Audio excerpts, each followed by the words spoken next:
trafic, la liberté. Liberté!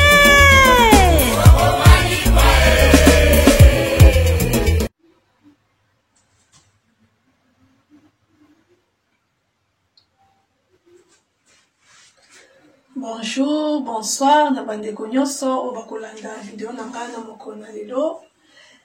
Lelo na ye lisusu na recette na ngai ya mokolo na lelo na ye na recette na ngai ya matembele.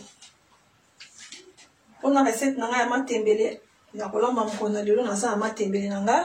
Matembele na ngai eza déjà bien lavé, bien coupé. Oyo na tiango pembe na tiango na passoire.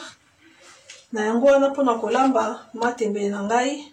Ba ingrédients na nga na kolamba matembele na ngai nyonso yango nazali na matembele na nga na kolamba yango na ndembi te mais na kolamba yango na poivron yango naza nango nazali pe na naza pe na ail na ngai yango nasi na sukolaki na longoli poso naza na matungulu naza na poivron na nga naza pe na tomate na ngai ya mbuma na tina nga kaka tomate moko ezali tomate pelé na tie ebele te po naza déjà na kolamba matembele na pichard na ngai ezali ya tomate eza déjà na tomate ebele donc moi pe na bakisa lisusu tomate ebele eza te po source kokoma ebele mingi na yango wana nakoya kotia pe l'huile nakotia l'huile naza na l'huile na ngai yango oyo nakotia pe bouillon na ngai bao pe bakolinga bouillon te soki bokotia mungwa bokoki kotia pe mungwa na yango wana nakokende kotia mafuta na ngai na nzungu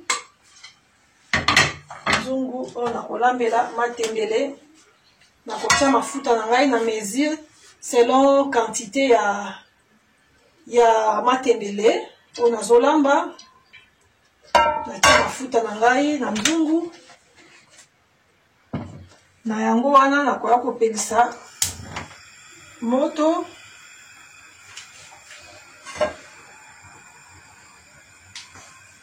napelisi moto na ngai nakoya kosukola maboko na ngai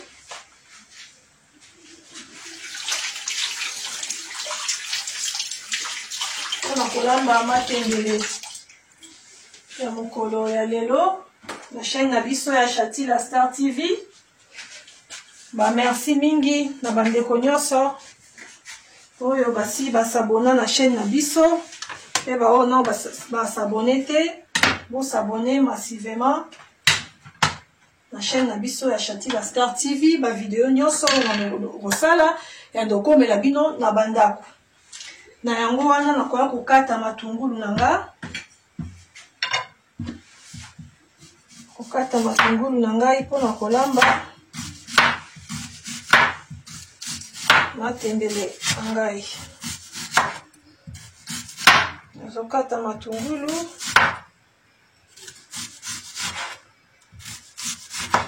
mpona kolambela matembele na ngai nazokata matungulu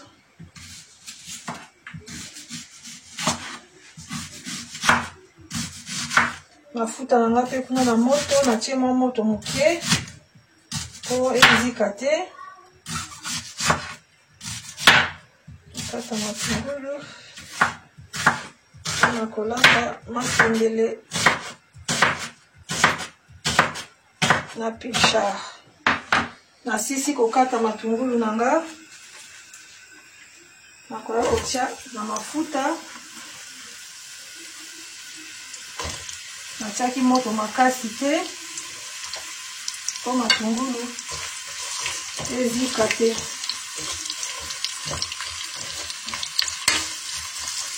natie matungulu na moto mpona kolamba matembele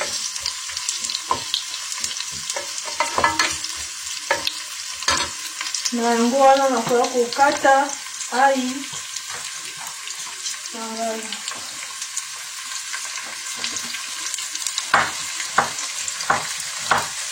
nazokata ai wana te matungulu na ngai eza na moto mingi te nazobalola te po ezika te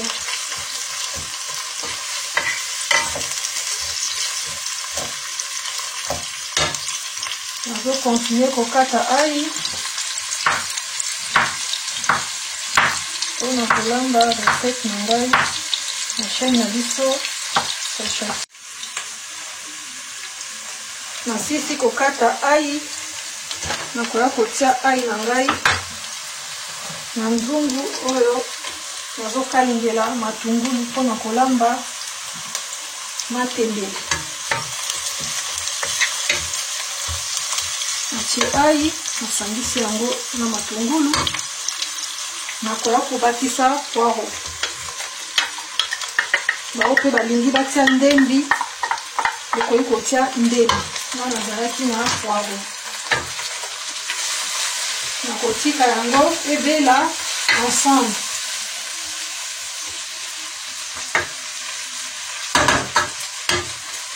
Na yango wana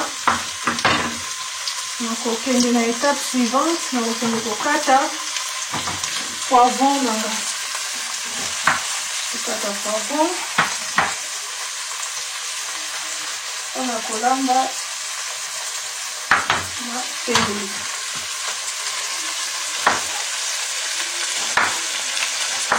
Okata poivron, nakokata yango mike mingi te. Po matembele deja esi ekatamaki mike.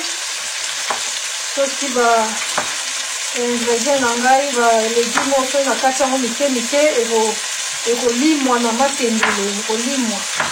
Donc na yango wana nazokata yango minene mingi pe te.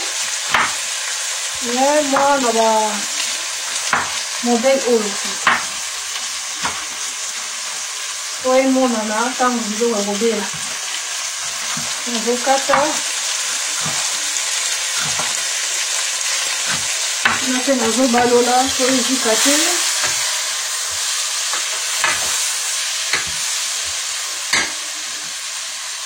Nazokata poivron nanga.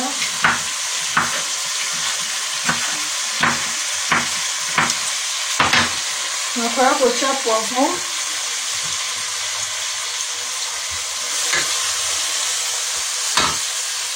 Nakoya kotia bouillon nanga.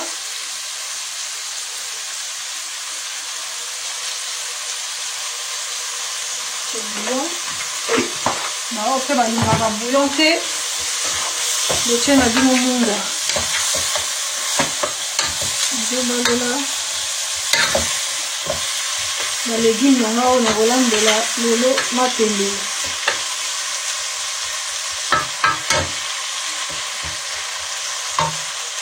Nakotia mwa mai moke.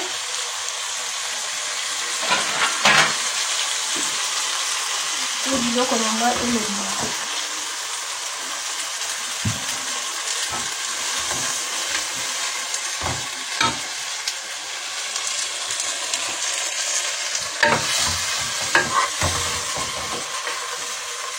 Nakotika yango elemba ebela wana nakopase na étape suivante.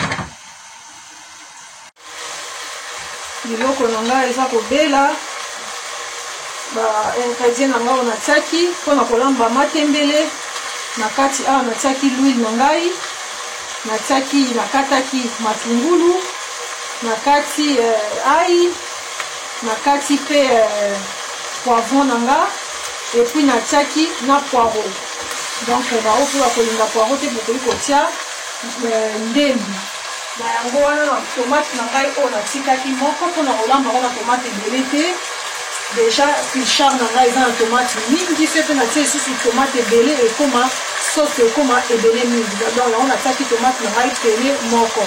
Bao pe baza na tomate ya mbuma bokoki kotia tomate ya mbuma. Nakoka kotia tomate na ngai.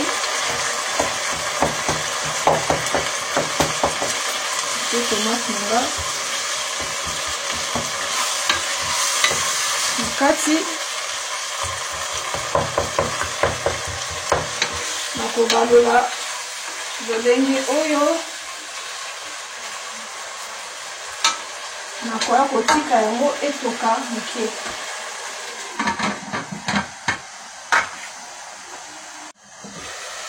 Naye kotala na légume on a kosalela lelo matembele nakolambela namoni elembi nakoya kotia matembele na ngai oyo ezali déjà bien lavé bien coupé.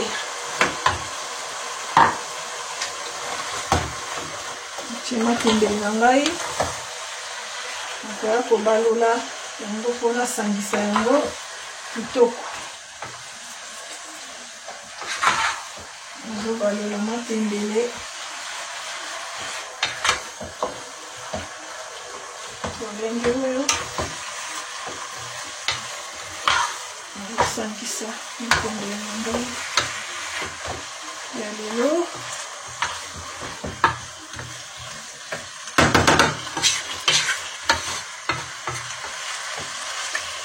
Matembele na ngai namoni esangisami bien. Nakoya kobakisa mai na matembele na mesure ya matembele na ngai. Mpona tika matembele elemba esangisama kitoko na ba ingrédients nyonso oyo natiaki.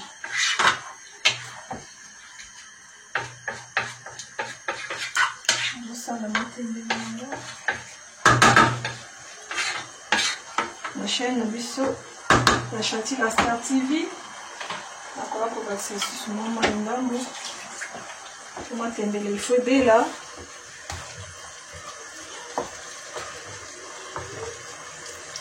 Esali mpenza rouge te mpo natiaki tomate kaka moko.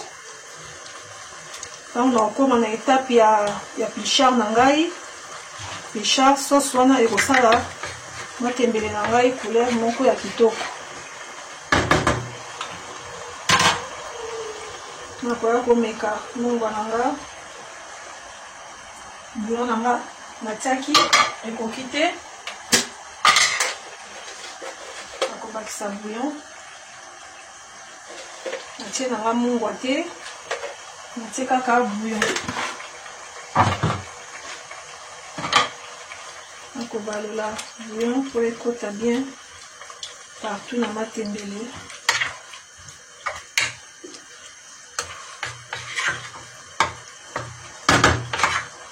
Na yango wana nakoya kokanga nzungu, nakotika matembele na ngai etoka ebela. Wana na étape suivante nde nakoya kotia pichard na ngai.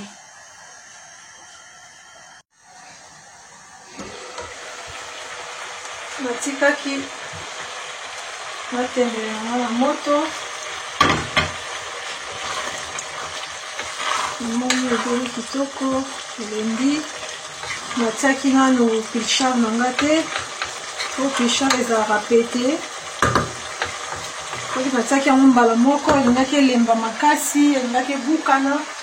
Na yango wana natiaki nano te. Na yango wana siko nakokende kotia pichard na ngai na matembele. Matembele esi ebeli déjà bien elembi. Mungwa pe namekaki ekoki. Soki ezalaki mbisi mosusu natiaki na kati ya matembele to pe nyama, nalingaki natia yango mbala moko ntango natiaki matembele.